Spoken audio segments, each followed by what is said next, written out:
Perkenalkan, nama saya Putri Permatasari dari Prodi Ilmu Komputer. Pada video kali ini kami akan membahas materi tentang mengetahui pemilihan kata dalam penggunaan bahasa Indonesia. Tahukah kalian, pemilihan kata dapat mengubah makna sebuah kalimat.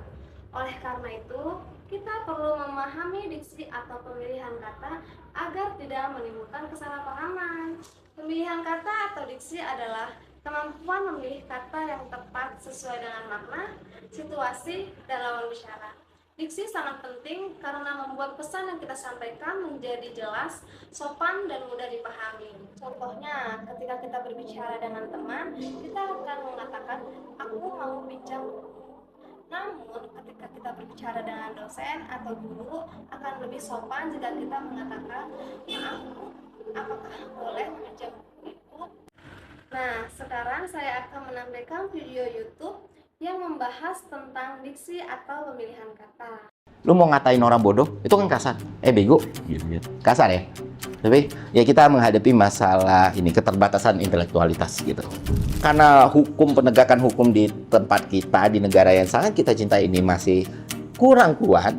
Jadi ini gua ajarin ke kalian ya. Apalagi kalian nanti setelah kuliah atau setelah jadi birokrat misalnya atau pegawai, pemilihan diksi itu jadi sangat penting, teman. Gue bilang penegakan hukum di tempat kita masih busuk, nggak bisa jadi masalah.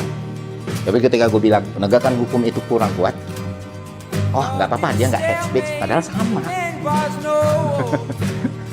Ini gue random banget. Dan itu benar-benar terjadi. Gue sering bilang, lu mau ngatain orang bodoh, itu kan kasar. Bego. Kasar ya. Tapi ya kita menghadapi masalah ini, keterbatasan intelektualitas gitu.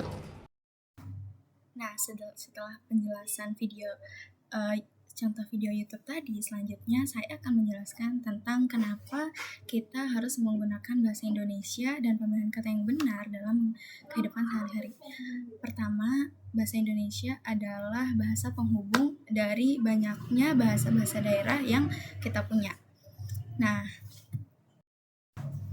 tetapi meskipun kita memiliki bahasa penghubung yaitu bahasa Indonesia untuk kita berkomunikasi selain menggunakan bahasa daerah masing-masing, karena tidak semua orang di Indonesia ini mengerti semua bahasa daerah, kita juga harus tetap memilih pemilihan kata yang baik dalam bahasa Indonesia, karena sesungguhnya bahasa Indonesia memiliki banyak sekali kata yang memiliki arti ganda, seperti misalkan orang yang suka menulis akan memiliki arti konotatif atau arti yang lebih dalam sastra. Nah, selain kesalahpahaman berkomunikasi ketika menggunakan bahasa daerah yang satu kata memiliki arti berbeda di daerah tertentu, kita juga perlu memilih kata ketika kita berkomunikasi menggunakan bahasa Indonesia pun, karena dalam bahasa Indonesia pun ada satu kata yang memiliki arti ganda. Contoh, saya akan melampirkan video saya. Keseringan catak meren. Marun? Kok ini buta warna kah? Rambut sini hitam. Meren, Maria. Meren teh artinya mungkin. Atau kamu teh jarang keramas? Tidak meren. Bukan gitu cara pakainya. Meren teh artinya kali. Bukan mungkin. Lagi pula kalau soal keramas ya, sini sebetulnya paling rajin. Seminggu kadang bisa 3 meren, kadang 4 meren. Begitu toh cara pakainya. Mantap. Nah, video tersebut adalah contoh salah satu alasan kenapa kita butuh bahasa Indonesia sebagai bahasa penghubung antar satu negara yang memiliki banyak sekali bahasa daerah.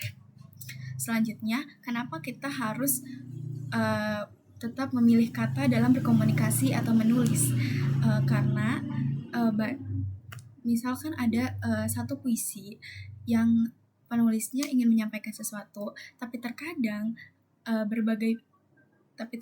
beberapa pembaca memiliki pandangan berbeda pada satu tulisan yang sama.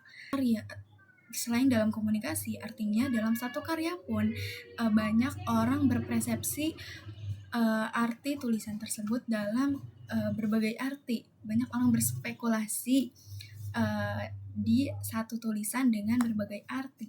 Jadi kita harus tetap menyesuaikan tempat dan kondisi di mana kita harus berkata, kita harus berkomunikasi dengan bahasa dan kata atau intonasi yang seperti apa. Nah, cukup sekian dari kami. Kurang lebihnya mohon maaf. Assalamualaikum warahmatullahi wabarakatuh.